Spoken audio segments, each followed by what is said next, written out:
The night of February 1, 2026 began like any other in the Catalina foothills neighborhood of Tucson, Arizona. The desert air was cool and still. Porch lights flickered along the curved driveways of the upscale residential streets, and the Santa Catalina mountains loomed quietly in the distance like a dark curtain drawn across the sky. Inside a well-kept home near the edge of this peaceful community, 84-year-old Nancy Guthrie, mother of NBC's Today Show anchor Savannah Guthrie, went through the familiar motions of her evening routine. She locked the door. She set her alarm. She settled into the slow, predictable rhythm of a woman who had earned every ounce of her quiet life. By the following morning, she was gone. Not just missing. Not wandered off. Gone, surgically, completely, and almost impossibly, in a way that left investigators stunned and a nation holding its breath. What the FBI uncovered in the weeks that followed wasn't just a kidnapping. It was a masterclass in modern criminal architecture, a deliberate and chilling operation that exploited every gap in the security net we've all come to trust without question. And when investigators finally peeled back the layers of what they came to call the tunnel, the invisible corridor through which Nancy was taken, what they found inside shocked even the most seasoned federal agents in the room. To understand how Nancy Guthrie disappeared, you first have to understand who she was. At 84, Nancy wasn't a frail or confused woman fading into the background of old age. She was sharp, warm, and deeply anchored in her routines. Those who knew her described her as the kind of woman whose presence organized a room, someone whose steady, gracious energy set the tone for everyone around her. She was the gravitational center of a proud, high-achieving family, and her daughter Savannah had spoken publicly on many occasions about how much her mother's quiet strength had shaped her own career and character. Nancy lived alone in Tucson, but she wasn't isolated. She was connected, to her family through daily calls and texts, to her community through familiar faces and neighbors, and to the rhythms of her own carefully maintained world. She took her medications, kept her doctor's appointments, and went to bed at a reasonable hour. She was not a woman who took risks or invited chaos. She was, by every measure, exactly the kind of person who should have been safe. And yet, someone had been watching her. Not for days. Not for weeks. For months. The FBI's Phoenix field office arrived at the Catalina Foothills residence on the morning of February 2, 2026, and what they stepped into was unlike almost any crime scene the lead investigators had encountered in decades of field work. There was no broken door. No shattered window. No evidence of a violent struggle. No overturned furniture. No blood trail through the hallways. What they found instead was a home that looked exactly as it should at the end of a normal evening. A glass of water sat half-finished on the kitchen counter. A novel rested on the end table with a bookmark wedged 2/3 of the way through. Nancy's reading glasses were folded neatly on her nightstand, exactly where she always left them. Everything was in its place. Except Nancy. Investigators would later describe the scene as perfectly interrupted. A phrase that carries a weight far heavier than it sounds. Because a perfect interruption doesn't happen by accident. It requires precision. It requires knowledge. And above all, it requires time. The time to study a person's life until you know it better than they do themselves.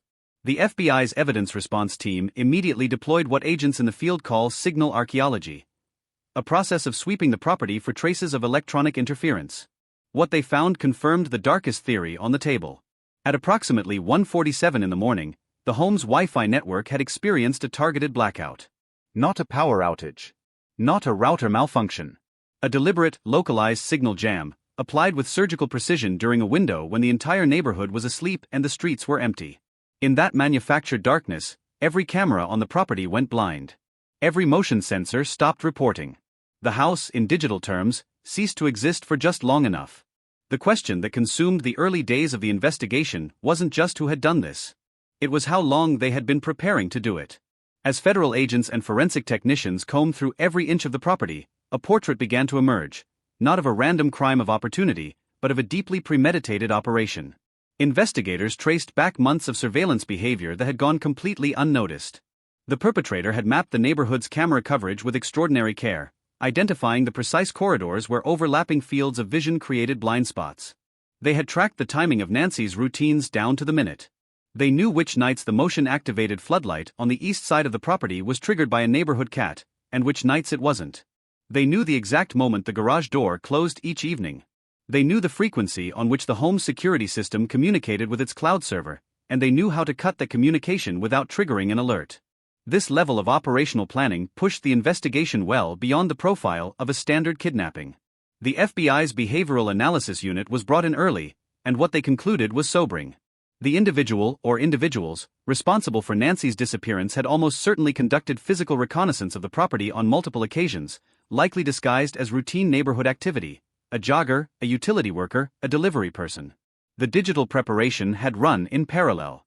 Investigators found evidence suggesting the home's network had been probed weeks before the abduction, likely through a phishing attack or a technique known as a man-in-the-middle intrusion, in which an outside party quietly inserts themselves between a home network and the internet, monitoring traffic without the homeowner ever knowing. In short, the kidnapper hadn't broken into Nancy Guthrie's house. They had moved through it like a ghost, because they had already memorized the floor plan of her life. Approximately 2 miles from the Guthrie residence, in a dry, rocky field off a seldom-used desert road, a search team made the first tangible discovery of the investigation. It was a single black glove, partially buried under a patch of scrub brush as if dropped during a hurried movement through the terrain. The glove appeared to match the description of those worn by a masked figure captured in the final seconds of footage before the doorbell camera went dark. Forensic technicians extracted a DNA profile from the fabric, biological material consistent with an unidentified adult male. The sample was processed and run through CODIS, the FBI's national DNA database containing profiles from millions of convicted offenders. It returned no match. For a brief moment, the discovery of that glove had felt like the investigation's turning point. Instead, it became a reminder of just how carefully the perpetrator had constructed their escape. They were someone who had never been arrested, never processed, never left a trace in any official system. They were, in the language of federal investigators, a ghost profile. A person who existed in the physical world but had no footprint in the databases designed to catch them. The FBI pivoted. Investigators from the Bureau's specialized units began the painstaking process of investigative genetic genealogy, the same methodology that cracked the Golden State Killer case nearly 3 decades after the crimes were committed. By cross-referencing the extracted DNA against commercial ancestry databases, agents attempted to map a family tree that might eventually lead them to a living relative of the unknown subject. It was slow, uncertain work, the kind that unfolds over months rather than days. Meanwhile, the clock on Nancy's survival was ticking. On February 4, 2026, a ransom demand arrived.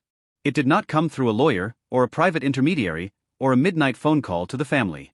It appeared simultaneously in the inboxes of several major media organizations, including national television outlets and prominent Arizona news websites. The amount demanded was $6 million, to be paid in Bitcoin, a cryptocurrency designed to move invisibly across borders without triggering the financial surveillance systems that have caught ransom payments in the past.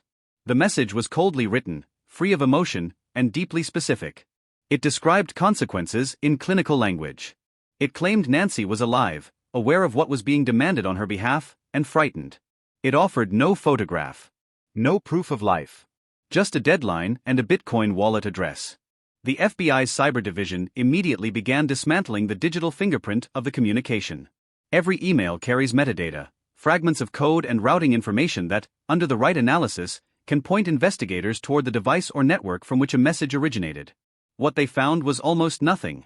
The sender had routed the message through multiple layers of encryption, bouncing it across servers in several countries before it reached its destination. The operational security was, by the assessment of veteran cyber investigators, nearly flawless. Whoever sent that message had done this before, or had spent considerable time learning how not to get caught. What followed was one of the cruelest chapters of the entire ordeal. Within days of the legitimate ransom demand, the FBI arrested a man in California who had sent his own fabricated ransom messages to the Guthrie family, using the public information about the case to craft convincing imitations of the original notes. He had hoped to extract money from a family he calculated was desperate enough to pay anyone who claimed to know where Nancy was. He was not alone in his depravity. Investigators identified several additional fraudulent ransom attempts in the days that followed, each one forcing the FBI to dedicate resources to separating the real from the counterfeit while the authentic case grew colder by the hour. On February 7, Savannah Guthrie appeared on camera with a statement that stopped the country. Her voice was composed in the way that only someone running on pure adrenaline and sheer willpower can be composed. She confirmed that the family had received the demands. She confirmed they were prepared to cooperate. And she looked directly into the lens and spoke to whoever was holding her mother with a directness that was, in its way, more devastating than tears. It was the face of a daughter doing the only thing left she could think of to do. The deadline passed.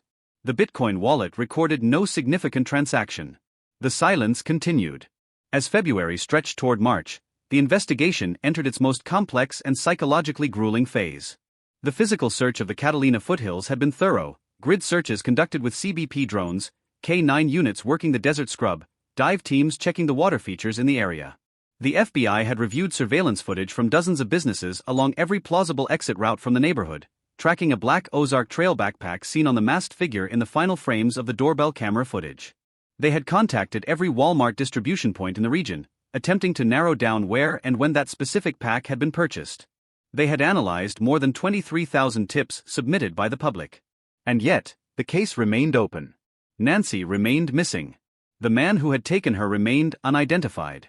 What investigators kept returning to, in their briefings and their strategy sessions, was the singular discipline of the operation. Most kidnappers make mistakes. They use a phone they've used before. They drive a car that's registered in their name. They tell someone. They spend the ransom money in ways that can be traced. But whoever had taken Nancy Guthrie appeared to have anticipated every one of those failure points and engineered around them in advance. The FBI's internal assessment, portions of which would later be described by sources close to the investigation, was that they were dealing with an individual of unusual operational sophistication. Someone who had studied not just Nancy's routines, but the routines of the